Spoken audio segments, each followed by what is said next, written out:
Hello viewers, இன்னைக்கு நம்ம exam டிப்ஸோட second part பார்க்கலாம். ஃபஸ்ட்டு குரூப் ஸ்டடி படித்தா நல்லதா, தனியாக படிக்கிறது நல்லதா அப்படின்ட்டு. யாரோட உட்காந்து படிக்காம தனியாக உட்காந்து படித்தாதான் உடனே மனசில் பதியும் அப்படின்னு நம்பினீங்கன்னா தொடர்ந்து அப்படியே படிங்க. குரூப் ஸ்டடி கை கொடுத்தா நல்ல குரூப் அமைச்சு படிங்க, ஆனால் விளையாடாமல் படிங்க, அப்போ தான் மனசில் பதியும்.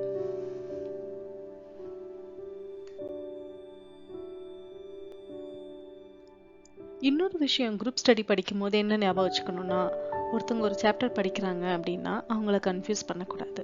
அவங்க சொல்லி முடிக்கிற வரைக்கும் வெயிட் பண்ணுங்க. அவங்க சொல்லி முடிச்ச உடனே அவங்க கிட்ட நான் இதை படிச்சிருக்கேன், உனக்கு இது தெரியுமா அப்படின்லாம் கன்ஃபியூஸ் பண்ணாமல் அவங்க சொல்கிறத கேட்டுக்கிட்டு அதில் ஏதாவது டவுட்ஸ்னா அதை எல்லாரும் டிஸ்கஸ் பண்ணி அதை படிங்க.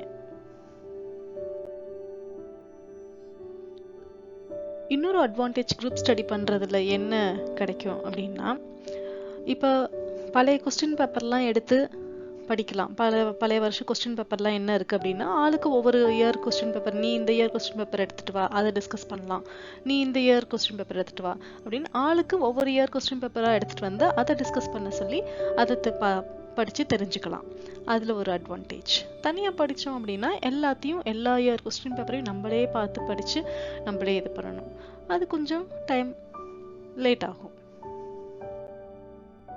அடுத்து எந்த நேரத்தில் படித்தா ரொம்ப நல்லா படிக்க முடியும் அப்படின்னு தெரிஞ்சுக்கிட்டு காலையில் படித்தா நல்லது அப்படின்னா காலையிலேயே படிச்சுக்குங்க.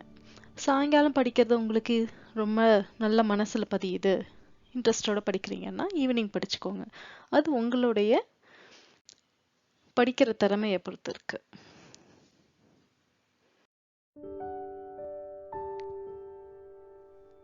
அடுத்தபடியாக பார்த்தீங்கன்னா, எந்த பாடத்தை படிக்க போறீங்களோ அந்த பாடத்தை இன்ட்ரெஸ்டோட படிக்கணும்.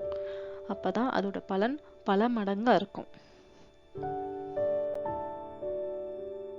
எக்ஸாம்பிளுக்கு, மேக்ஸில் ஒரு சாப்டர் மண்டையை காய வைக்கும் அப்படின்னு எரிச்சலோட உட்கார்றத விட, என்னால் ஈஸியாக இதை படிக்க முடியும், என்னால் முடியலன்னா வேற யாரால முடியும் அப்படிங்கிற நம்பிக்கையோட ஆரம்பிச்சு பாருங்களேன், மேக்ஸும் இனிக்கும்.